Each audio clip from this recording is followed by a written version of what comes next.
Europe 1, 6h44. Thomas Soto.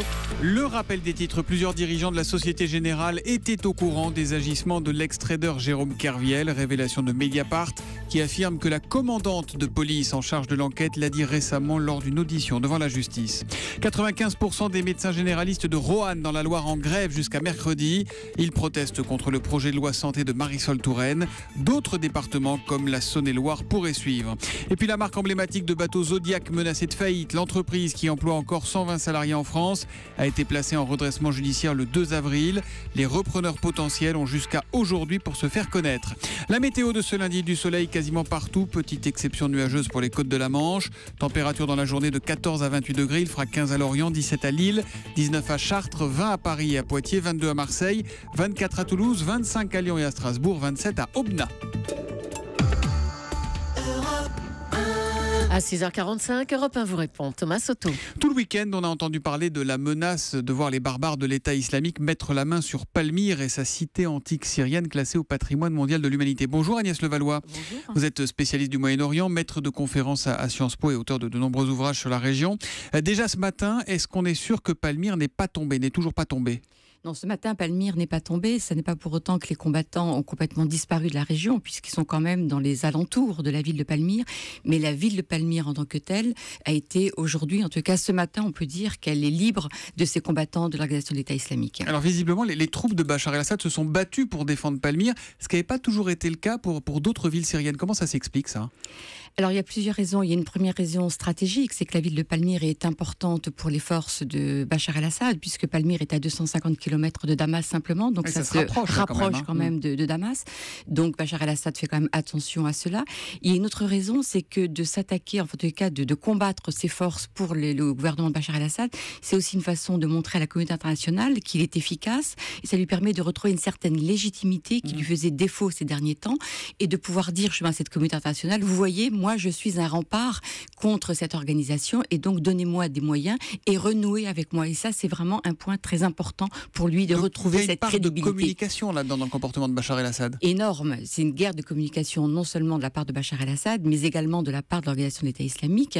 Et c'est pour ça que les deux se retrouvent sur ce terrain de Palmyre, de cette ville qui est une ville évidemment très importante, comme vous l'avez rappelé, qui est vraiment un des trésors de l'humanité.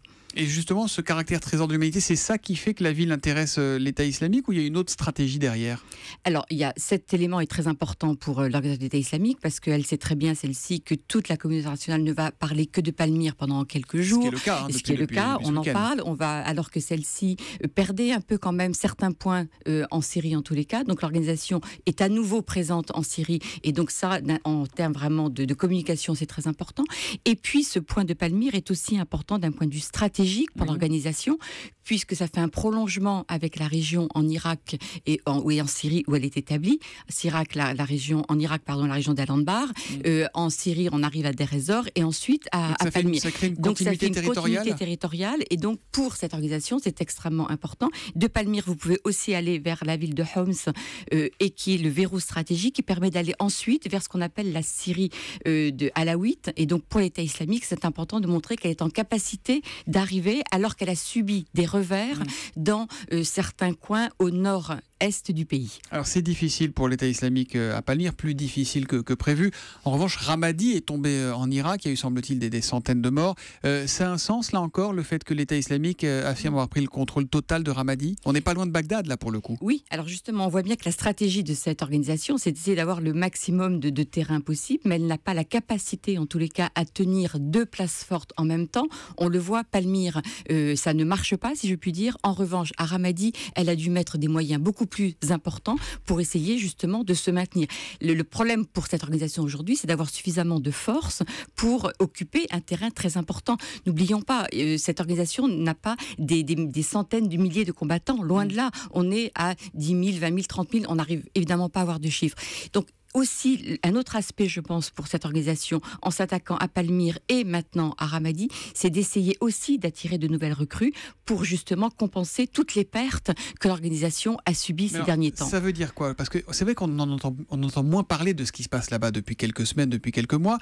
l'EI est affaibli, Daesh est affaibli ou Daesh est toujours aussi forte? Est-ce que les frappes internationales se poursuivent? Est-ce qu'elles sont efficaces? Est-ce qu'elles ne le sont pas? Est-ce qu'on arrive à avoir une idée à peu près précise et honnête de la situation? Alors, c'est vrai que c'est compliqué parce que d'abord on n'est pas sur place et donc il faut rester très prudent. Il n'y a personne sur place, c'est ça. Voilà. Et donc toute la communication qu'on a, c'est celle soit donnée par l'armée de la coalition, soit par les différents groupes qui sont combattus par celle-ci. Donc il est difficile d'avoir une idée extrêmement précise. Ce que l'on peut dire quand même, c'est que cette organisation a subi des coups, a subi des revers importants. N'oublions pas l'opération d'il y a quelques jours, au cours de laquelle la coalition est arrivée apparemment à tuer Abou Sayyaf, qui était un des responsables d'organisation en plus en charge des finances. C'était donc vraiment très important. un homme important du dispositif, Bien Abou sûr, Sayyaf. c'est vraiment un homme très important et donc ça c'est une réussite pour la coalition. Donc ça c'est un fait avéré. Là-dessus, pardon, je vous interromps, on a un tweet d'Hugo Dervisoglu qui nous demande et qui vous demande: la mort de leur responsable financier peut-elle déstabiliser Daesh?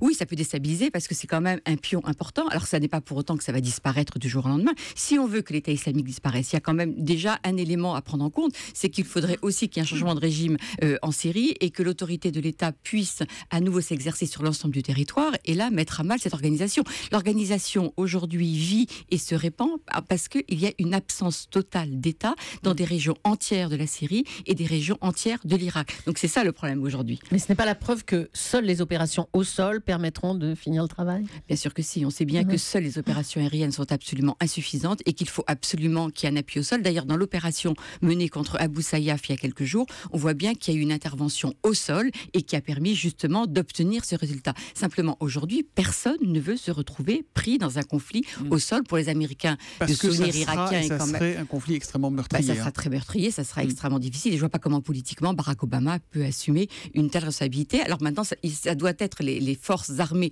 locales, si je puis dire, qui s'occupent de ça, l'armée irakienne, l'armée syrienne, mais qui n'existe pas dans ces régions. Donc c'est pour ça que sans un règlement politique en Syrie et sans une remise en état de l'Irak, de l'État irakien, on n'arrivera pas vraiment à régler cette question et qu'on risque d'assister à de nouveaux massacres. Et là, vous répondez à la question de Chaussy Family sur Twitter. L'EI avance, conquiert, massacre. Quelle serait selon vous la meilleure stratégie pour stopper net leur progression? Il y a l'aspect militaire, bien évidemment, poursuite des opérations aériennes, opérations au sol, et solution politique, à savoir, réglons enfin la question syrienne et ne laissons pas cette situation en l'état, à savoir un gouvernement qui gère ce qu'on appelle la Syrie utile, qui abandonne des pans entiers du territoire et dans lesquels l'organisation d'État islamique vient s'installer. Dernière question d'une auditrice, Juliette, sur Europe1.fr. Elle vous demande: est-on sûr qu'ils détruiront la cité antique de Palmyre s'ils arrivent jusque-là? Est-ce que ça fait partie de leur programme, dit-elle, entre guillemets? Oui, il y a un vrai risque, puisqu'on l'a vu, en Irak, ils se sont attaqués à la cité de Ninive, et donc ils n'ont pas du tout hésité à le faire, et ils savent très bien que Palmyre, là aussi, tout le monde regarde Palmyre, c'est une cité extraordinaire. Moi qui l'ai visité à de nombreuses reprises, c'est vrai que c'est vraiment un site absolument fabuleux, qui est très grand, et avec des vestiges, surtout en très très bon état, avec un temple, avec des temples, c'est un endroit... Donc l'État islamique ne se trompe pas en s'attaquant à Palmyre, elle sait très bien que de s'attaquer à cette ville antique, évidemment, va susciter des réactions très fortes de la part de tout le monde. Merci Agnès Levallois d'être venue répondre en direct aux questions des auditeurs d'Europe 1. Je rappelle que vous êtes spécialiste du Moyen-Orient et maître de conférences à Sciences Po. Merci et bonne journée. Merci. Europe 1, il est 6h52. Elles sont disgracieuses, elles sont collantes.